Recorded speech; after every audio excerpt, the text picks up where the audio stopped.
Let's go. Hi hello friends, ಎಲ್ರಿಗೂ welcome back to my mini blog. ಬೆಳಗ್ಗೆಯಿಂದ ತುಂಬ ಸುಸ್ತಾಗಿದ್ದು, ಒಂಥರ ಹೊಟ್ಟೆ ನೋವಾಗಿದ್ದರಿಂದ ಏನು ಕೆಲಸನೇ ಮಾಡಿರಲಿಲ್ಲ. ಸುಮ್ಮನೆ ಕೂತ್ಬಿಟ್ಟಿದ್ದೆ.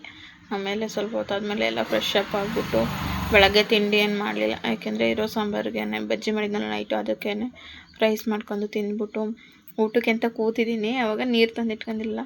ನನ್ನ ಮಗಳಿಗೆ ಹಂಗೆ ಅಂದಷ್ಟೇ ನೀರು ತಗೊಬಂದು ಅವಳೇ ಕುಡಿಸ್ತಿದ್ದಾಳೆ. ಯಾಕೆಂದರೆ ಇವತ್ತು ಅಂಗನವಾಡಿ ಇರಲಿಲ್ಲ, ಅವಳಿಗೆ ಅಂಗನವಾಡಿ ರಜಾ ಇತ್ತು. ಅದಾದಮೇಲೆ ಸೊಪ್ಪನ್ನೆಲ್ಲ ತೊಗೊಂಬಿಟ್ಟು ಸೊಪ್ಪನ್ನೆಲ್ಲ ಸೋಸ್ತಾಯಿದ್ದೀನಿ. ಸೋಸಿ ಎಲ್ಲ ಕ್ಲೀನ್ ಮಾಡಿ ಇಟ್ಟಿದ್ದೀನಿ. ಬಂದಾಗ ಸೋಸಿಲ್ಲ. ಆಮೇಲೆ ಅಮ್ಮ ನೀನು ನೀಟಾಗಿ ಸೋಸಿಲ್ಲ ಕಣಮ್ಮ ಅಂತ ಹೇಳ್ಬಿಟ್ಟು ಸೋಸಿರೋ ಸೊಪ್ಪನ್ನೆಲ್ಲ ಅರ್ಧ ಕಟ್ ಮಾಡೋದು, ಅರ್ಧ ಹಾಕೋದು, ಅರ್ಧ ಕಟ್ ಮಾಡೋದು, ಅರ್ಧ ಹಾಕೋದು, ಈ ರೀತಿ ಮಾಡ್ತಿದ್ಲು. ಆಮೇಲೆ ಅವಳನ್ನು ಕರ್ಕೊಂಡೋಗಿ ಮಲಗಿಸ್ಬಿಟ್ಟು ನಾನು ಒಂದು ರೌಂಡ್ ನಿದ್ದೆ ಮಾಡಿದ್ದು. ಆಮೇಲೆ ಮೊಸಪ್ ಮಾಡೋಣ ಅಂತ ಹೇಳಿ ಎಲ್ಲ ರೆಡಿ ಮಾಡ್ಕೊತಾ ಇದ್ದೆ. ಹಸಿಮೆಣ್ಸಿನ್ಕಾಯಿ, ಟೊಮೊಟೊ, ಈರುಳ್ಳಿ, ಬೆಳ್ಳುಳ್ಳಿ, ಜೀರಿಗೆ ಎಲ್ಲ ಹಾಕ್ಕೊಂಬಿಟ್ಟು ಮತ್ತು 4 ಥರದ್ದು ಸೊಪ್ಪು ತೊಗೊಂಡಿದ್ದೆ. ಸಾಂಬಾರು ಸೊಪ್ಪು ಸೇರಿಸಿ, ಸಾಂಬಾರು ಸೊಪ್ಪು, ಪಾಲಕ, ದಂಟು, ಮೆಂತ್ಯ ಇವನ್ನೆಲ್ಲ ಹಾಕ್ಬಿಟ್ಟು ಚೆನ್ನಾಗಿ ತೊಳೆದ್ಬಿಟ್ಟು ಹಾಕ್ಕೊಂಡೆ. ಅದಾದಮೇಲೆ ಅದಕ್ಕಿಂತ ಮುಂಚೆ ಸ್ವಲ್ಪ ಕಾಳು ನೆನೆಸಿದ್ದೆ. ಕಡಲೆಕಾಳು, ಬಟಾಣಿ, ಹೆಸರುಬೇಳೆ, ಅವರೆಬೇಳೆ, ಕಡಲೆಬೇಳೆ ಇವನ್ನೆಲ್ಲ ಚೆನ್ನಾಗಿ ನೆನೆಸಿದೆ. ಏಕೆಂದರೆ ಗ್ಯಾಸ್ಟ್ರಿಕ್ ಆಗೋಲ್ಲ, ಸ್ವಲ್ಪ ಕಾಳು ನೆನೆಸ್ಬಿಟ್ಟು ಹಾಕಿದ್ರೆ. ಅದಕ್ಕೆ ನೆನೆಸ್ಬಿಟ್ಟು ಮೊಸೊಪ್ಪಿಗಲ್ವ ಚೆನ್ನಾಗಿ ನೆನೆದ್ರೂ ಇನ್ನೂ ಈಸಿನೇ ಅಂತ ಹೇಳ್ಬಿಟ್ಟು ನೆನೆಸಿದ್ದೆ.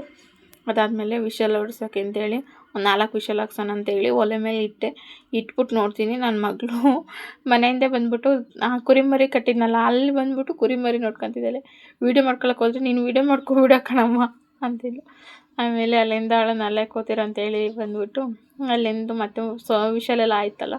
ಆಮೇಲೆ ಸೊಪ್ಪು ಕಾಳು ಎಲ್ಲ ಬೆಂದಿತ್ತು ಚೆನ್ನಾಗಿ. ಅದನ್ನೆಲ್ಲ ಸೊಪ್ಪು ಒಂದು ಕಡೆ, ನೀರು ಒಂದು ಕಡೆ ಮಾಡಿಬಿಟ್ಟು ಚೆನ್ನಾಗಿ ಸ್ಮ್ಯಾಶ್ ಮಾಡಬೇಕು. ಸ್ಮ್ಯಾಶ್ ಮಾಡಿದ್ರೆ ಚೆನ್ನಾಗಿರೋದು.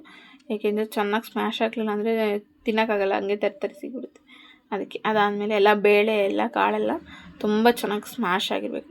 ಆಮೇಲೆ ಅಲ್ಲಿಂದ ಒಗ್ಗರಣೆ ಹಾಕೋಣ ಅಂತ ಹೇಳ್ಬಿಟ್ಟು ಚೆನ್ನಾಗೆಲ್ಲ ಸ್ಮ್ಯಾಶ್ ಮಾಡಿಸ್ಕೊಬಿಟ್ಟು ಅದನ್ನೆಲ್ಲ ಎತ್ತಿಟ್ಬಿಟ್ಟು ಒಗ್ಗರಣೆ ಹಾಕೊಳ್ಳೋಣ ಅಂತೇಳ್ಬಿಟ್ಟು ಸ್ಟಾರ್ಟ್ ಮಾಡಿದೆ. ಸ್ವಲ್ಪ ಕರಿಬೇವು ಹಾಕ್ಬಿಟ್ಟು, ಸ್ವಲ್ಪ ಹಿಂಗೆ ಹಾಕ್ಬಿಟ್ಟು ಒಗ್ಗರಣೆ ಹಾಕ್ಕೊಂಬಿಟ್ಟು ಅದನ್ನೆಲ್ಲ ಕಾಳಿನ ನೀರನ್ನೆಲ್ಲ ಹಾಕ್ಬಿಟ್ಟು ಕಾಳು ಸೊಪ್ಪು ಎಲ್ಲ ಹಾಕಿ ಒಂದು ಸ್ವಲ್ಪ ಬಿಸಿ ಆದಮೇಲೆ ಸ್ವಲ್ಪ ಕಾಯಿ ಹಾಕ್ಬಿಟ್ಟು ಚೆನ್ನಾಗಿ ಕುದಿಸ್ಕೋಬೇಕು. ಚೆನ್ನಾಗಿ ಕುದ್ಮೇಲೆ ಅಂತೂ ಸೂಪರಾಗಿತ್ತು ಸಾಂಬಾರು. ಇಷ್ಟ ಆಗಿತ್ತು ಮೊಸಪ್ ರೆಸಿಪಿ. ಯಾರಾದರೂ ಟ್ರೈ ಮಾಡಿ. ನೈಟ್ ಊಟಕ್ಕೆ ಮೊಸಪ್ ಮಾಡ್ಕೊಂಡು ಮುದ್ದೆ ಮಾಡ್ಕೊಂಡು ಸ್ವಲ್ಪ ನೆಂಚ್ಕೊಳಕ್ಕೆ ನಿಪ್ಪಟ್ಟು ಹಾಕ್ಕೊಂಡು ಊಟ ಮಾಡೋದು. ಇಷ್ಟ ಆಗಿತ್ತು ಇವತ್ತಿನ ವ್ಲಾಗ್. ಜೈ ಆಂಜನೇಯ.